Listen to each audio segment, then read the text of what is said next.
So, on the 27th of June, which was on a Friday, a man approached me. He gave me a pamphlet titled God the Mother. Yeah, I'm pretty sure you've heard of this before, God being a female and all. Anyway, I'm gonna yap about it, so yeah, that's the thing. I mean, that's all you hear, right? Anyway, let me not get smug and carry on with the video. Anyway, he asked me if I knew of such a concept, which I, by mistake, denied of knowing as I was watching somewhere, but upon second thought, seeing the value of this conversation and the newfound interest I had on it, I later admitted that I knew of the idea that God might be female. Upon asking him as to why he was certain of this, he substantiated this idea by quoting verses in the Bible.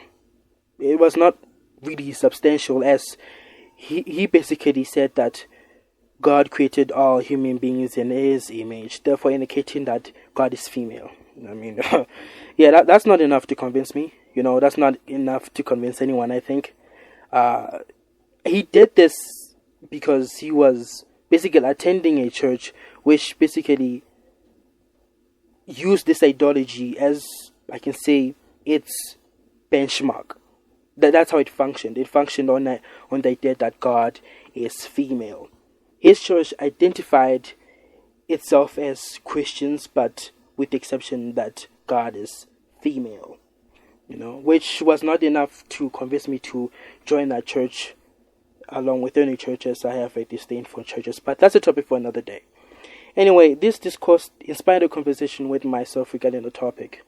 Look, I value and respect and see, the point of this ideology as to why God might be female, as it sparks the argument as to why was God predisposed as a female. Was it some form of tactic to further perpetuate the idea of patriarchy, therefore underlyingly spreading the idea that men should rule over women? I mean, these are some conscious questions I happen to respect. However, this concept does pose a few problems. The number one problem is the ghost gender topic is entirely impossible to decipher. Look, we can argue all day, like hate each other and whatever the case may be, but ultimately we cannot conclude whether God is male or female because there is no evidence that substantiates this. I mean, the Bible was never specific. It just says that we should refer to him as a male, as the father, but we cannot prove as to is he a male or is he a female. It's entirely left open. We're just taught to refer to him as male, We're leaving us to the option of using his appearance to determine our answer. But wait, we can see God, so we can determine his gender, their gender, its gender. You get what I'm trying to say?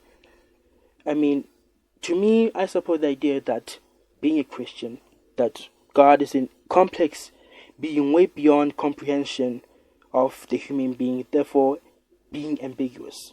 I choose this view as it's what I perceive to be the most realistic. His gender is entirely ambiguous to me. And I know it sounds hypocritical because I keep referring to God as a his, as a he. Maybe this is because I've been exposed to that sort of language. But I want to assure you that me saying he or his basically does not affirm my belief that I view God as a male or as a female.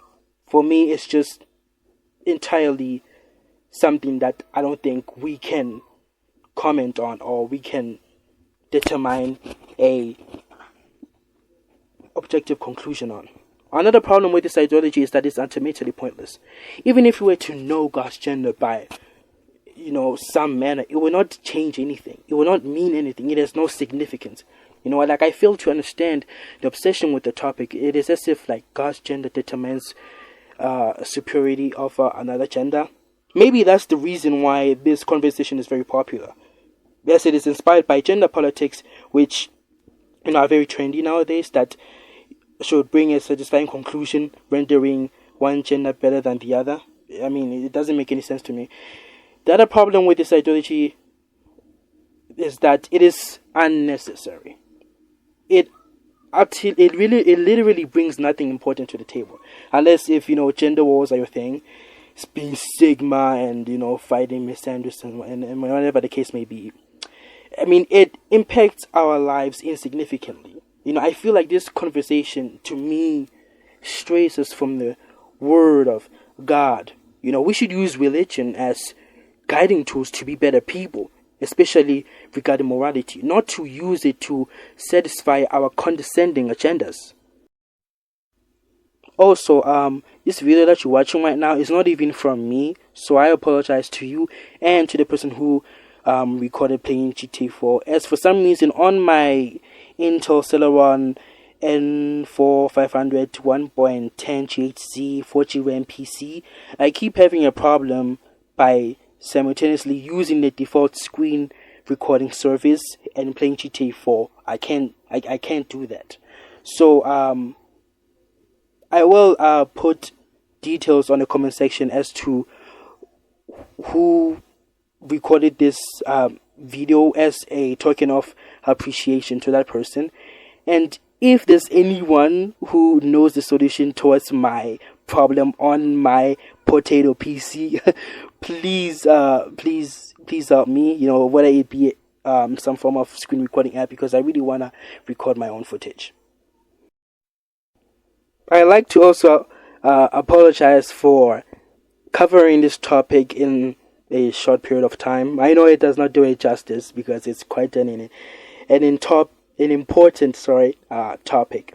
So I apologize for that. And I also apologize for this brutal audio. I know it must have been unbearable to listen to.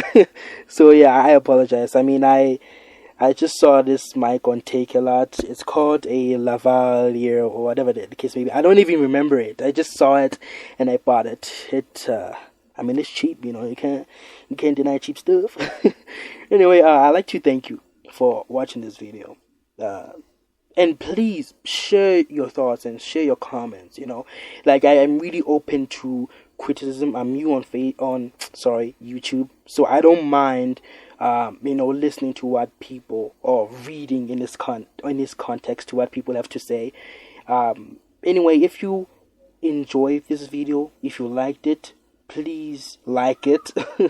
I will be covering some similar style, I will be covering videos with similar style, focusing on philosophical ideologies. I will also cover video games too. I love video games. As you can see, GTA 4 in the background, my boy Nico. Yeah, I really do love this video game. Anyway, if you really like this video, like it again, and please consider subscribing. This has been Kabelo Lesooana. Thank you for watching. May God bless you. Good morning, good afternoon, good evening, depending on wherever you reside. Thank you.